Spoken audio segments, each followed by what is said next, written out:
Em nome do Pai, e do Filho, e do Espírito Santo. Amém. Olá, bom dia, seja bem-vindo e bem-vinda a mais uma meditação do Evangelho.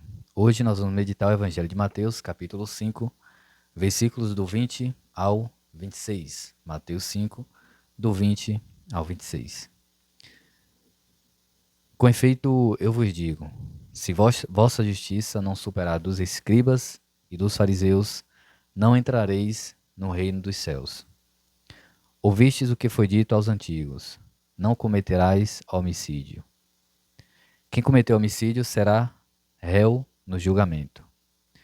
Eu, porém, vos digo: todo aquele que tratar seu irmão com ira será réu no julgamento. Quem disser a seu irmão, imbecil, será réu perante o sinédrio. E quem chamar o seu irmão de louco, será réu diante da guena de fogo.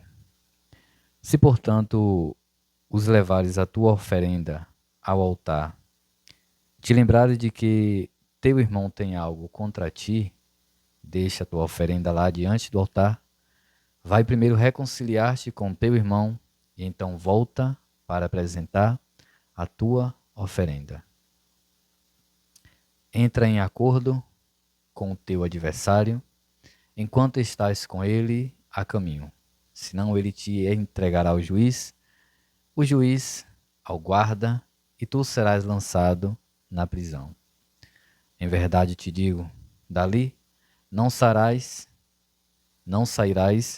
enquanto não pagares o último centavo. Palavra da salvação, glória a vós, Senhor.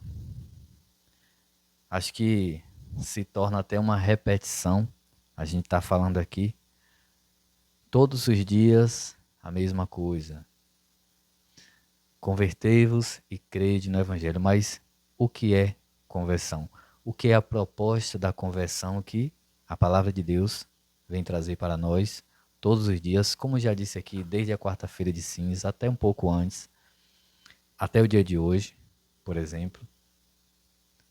Há uma preocupação da igreja, há uma preocupação de Jesus para comigo, para com você, de nós realmente nos convertermos e crer, logicamente, na palavra e crer no Evangelho.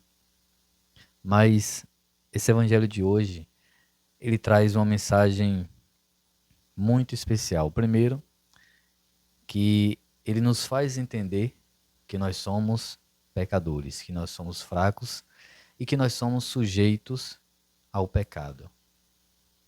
Por mais esforçado que sejamos, mas pecamos.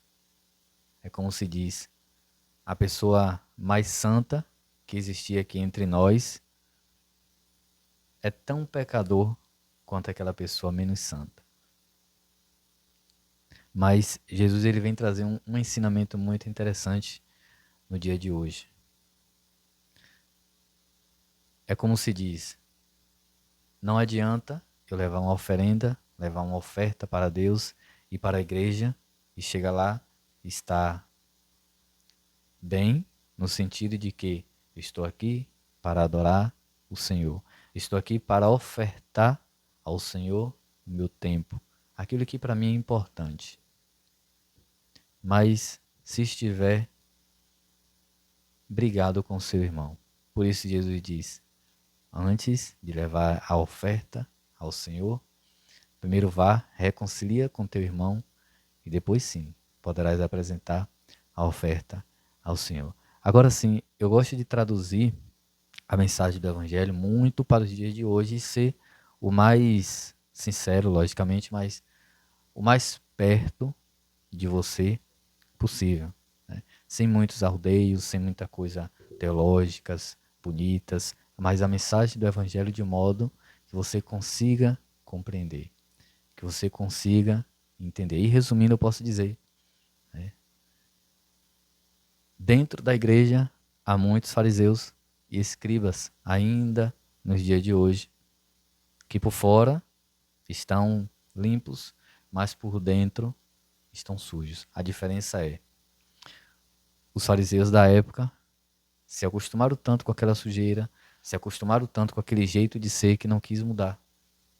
Mas hoje, muitos de nós que ainda somos como os fariseus, e Jesus fala no início, se a vossa justiça for maior do que a dos fariseus, vós não entrareis no reino dos céus. Mas assim, a diferença é que nós entendemos que os erros, que aquilo que trazemos dentro de nós, muitas vezes precisa ser mudado.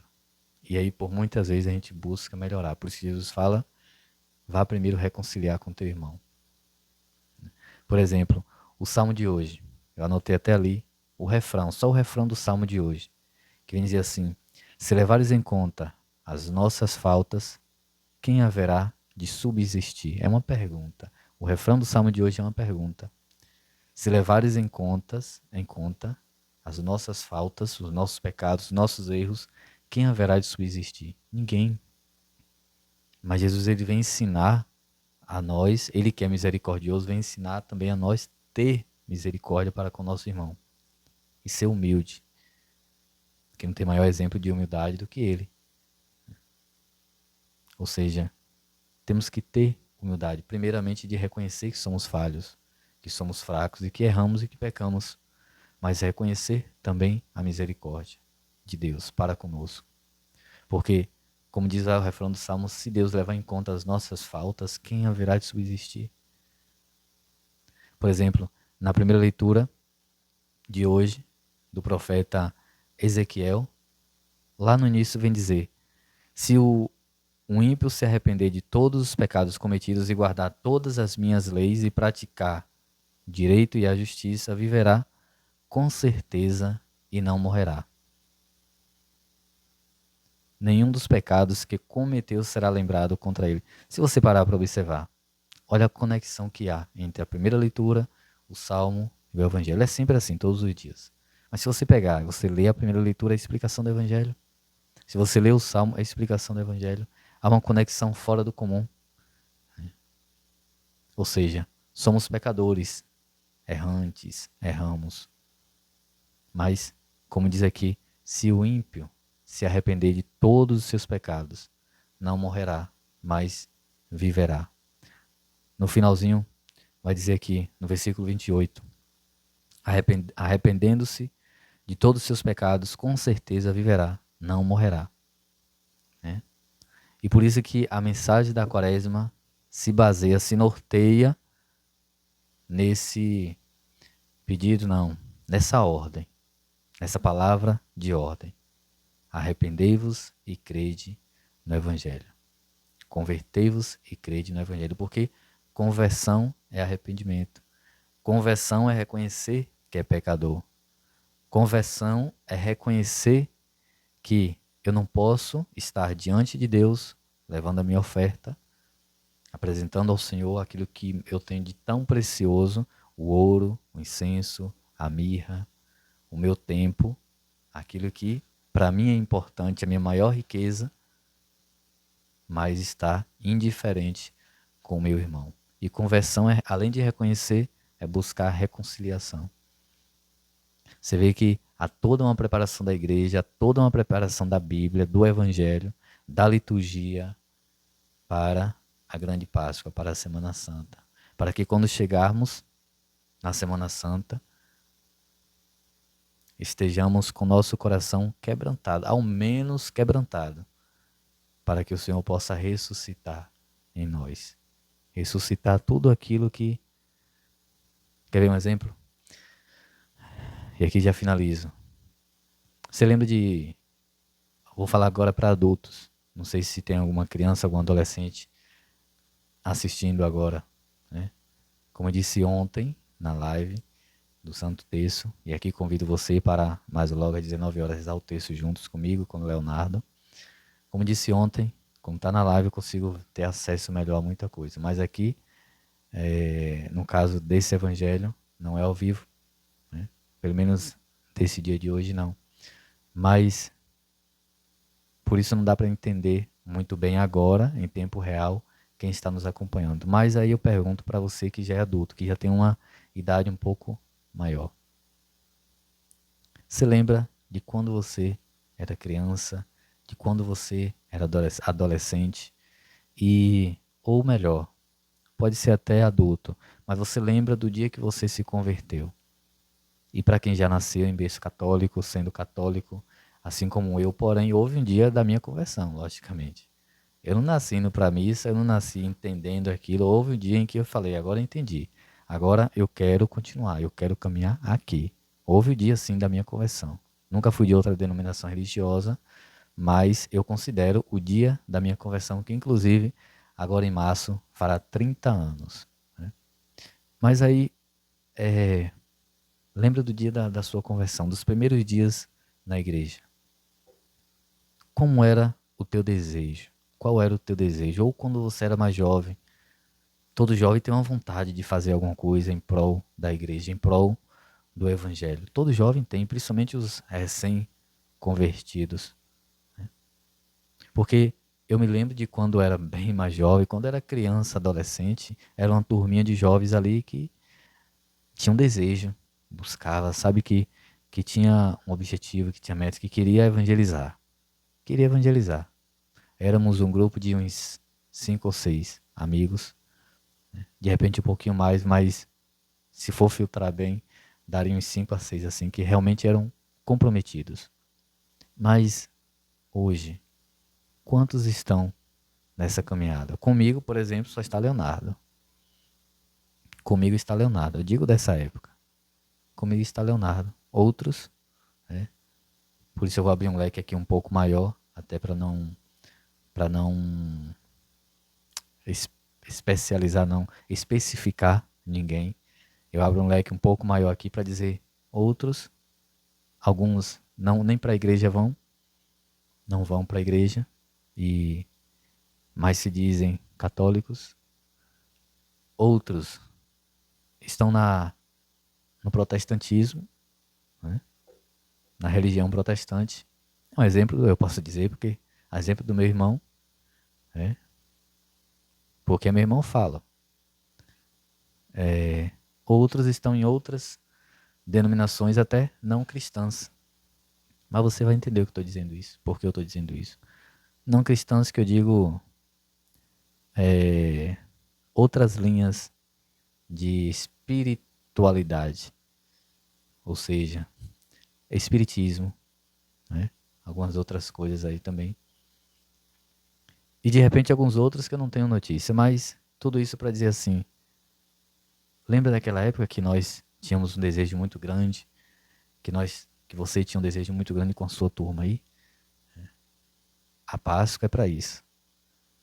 Quando Jesus ressuscita na Páscoa, vem ressuscitar dentro de você todo esse, sabe? Essa leveza, essa vontade de evangelizar. Não ressuscitar simplesmente para chegar à segunda-feira de Páscoa e passar a oitava da Páscoa e até o Pentecostes e depois voltar ao tempo comum e as coisas, a vida de modo comum, como se nada tivesse acontecido. Continuar na mesmice.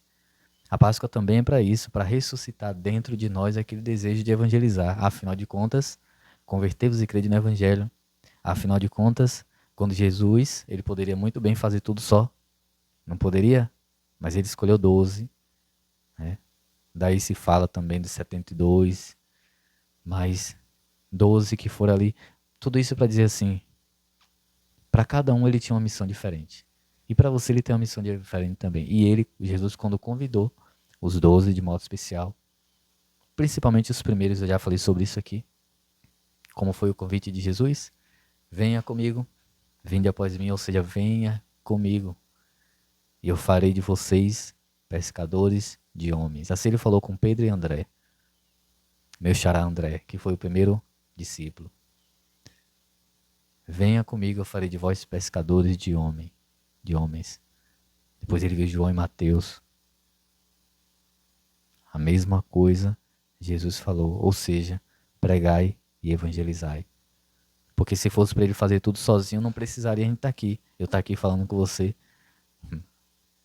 A missa também seria um pouco dividida, um pouco diferente. Não precisaria pregar, não precisaria de nada, porque Jesus já fez tudo sozinho.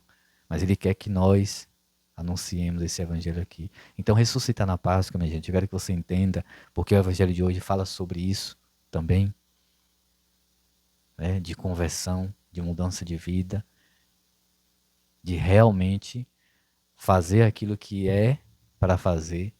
A Páscoa é a ressurreição daquilo que temos dentro de nós. O desejo de levar a palavra de Deus. O desejo de evangelizar. Sei que todo mundo passa por deserto e é entendível, é normal, mas no deserto muita coisa muda, entenda isso. No deserto muita coisa pode mudar. E se você se colocar em oração e à disposição, tenha certeza que vai mudar para você também. Convertei-vos e crede no Evangelho. Amanhã não. Amanhã, às 6 da manhã, aqui novamente. Mas hoje, mais tarde, às 19 horas, Santo Terço. E logo após o terço, teremos um momento especial, um bate-papo muito bacana comigo, com o Leonardo, estará aqui no estúdio. E o terço será com eu e Leonardo também. Que o Senhor nos abençoe, em nome do Pai, e do Filho, e do Espírito Santo. Amém. Mais uma vez, convertei-vos e crede no Evangelho. Comenta aqui, para me ver quem chegou até o final.